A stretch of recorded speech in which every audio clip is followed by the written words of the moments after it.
Hello and welcome to this English podcast episode where I'm going to talk about phones and social media. In this podcast, I'm going to talk about phones and social media, of course. So there are going to be lots of phrases that you can learn today based on this topic. And I'm going to give you some of my opinions on social media and phone use in general because I think it's quite an important topic to talk about, something that interests me. I don't want to talk about social media and phone use in general because of our lives now. And I want to talk about some of the areas of this. And by listening, you're going to get some great listening practice, but also learn some new words and phrases. I'll do my best to add some phrases in this podcast. In my life, smartphones just had a big impact on me in 2017 to 2019 when I got into a bigger school. It took me a long time because I moved to this school in 2017 when everybody had an iPhone or a Samsung phone. But back then, I didn't want to be connected to the internet. When I went out and about into the world, I just wanted to have a simple, what we call a dumb phone. Dumb phones were those old Nokia phones that we had back then. I didn't want a smartphone because it would just keep bugging me with all the notifications and stuff. We saw the time and we noticed that they were constantly on my phone. They caught them out in certain situations. We found it quite strange because we didn't have this. But then I decided to get one. Like, I wanted to get a smartphone because in this era smartphones are a must, and I wanted to be able to take an easy way to finish my homework. The biggest reason for getting a small phone is that in December 2018, I remembered that everybody was using a smartphone. And I've obviously got into the smartphone trend too. Like everyone else nowadays, when you look around and you think about the difference between when people didn't invent the smartphone yet, I don't even know how those people never got bored. Like how? Now people get addicted to their phones more often. For example, waiting in line or a red light.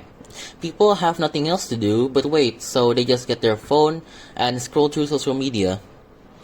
When I see people drop off their kids to school, they wait in line for a while to get and then their phone comes out. You see people who are at restaurants on a date together, they're both on their phones, and you know this happens quite often. It seems like he's completely in autopilot mode. Whenever he gets bored, he unconsciously grabs his phone and starts scrolling through social media. I think the reason why people love scrolling through social media platforms on the phone is because there's always something new happening, some type of new information, new posts, or something that happened in the news. A couple months ago, an election started near my area, and I wanted to know who they were, like how old they were, where they lived, and almost all of their information was on the internet.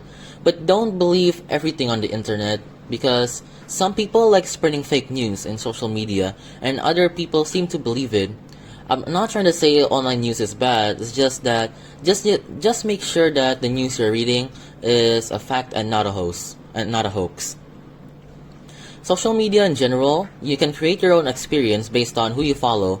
That's how much you use the platform. If you have notifications on, then you're going to get interrupted almost all the time. Sometimes when I do get notifications, I just turn on my phone and check who it's from. Let's say that I'm going to announce a game I'm about to publish on Instagram. Sometimes 10 minutes later, I'm just scrolling through the feed and they can just give you all sorts of feed.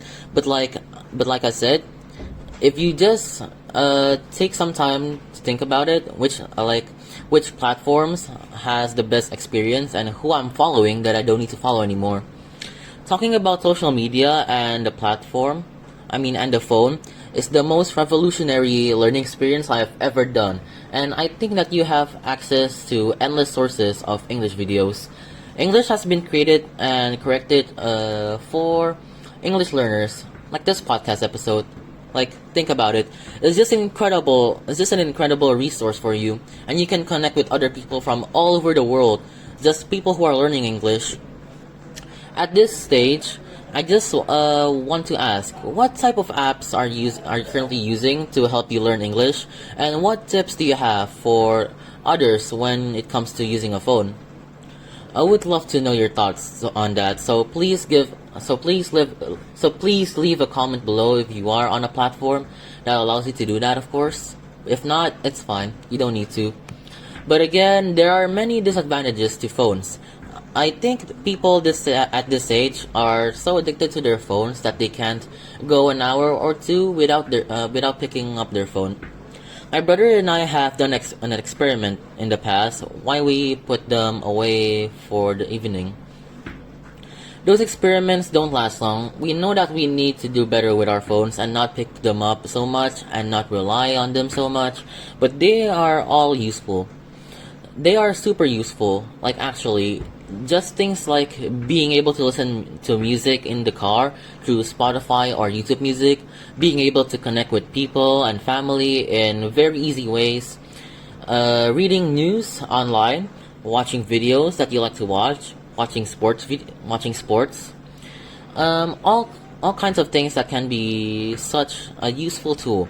But it's also important to think about what it's doing to our lives and just thinking back.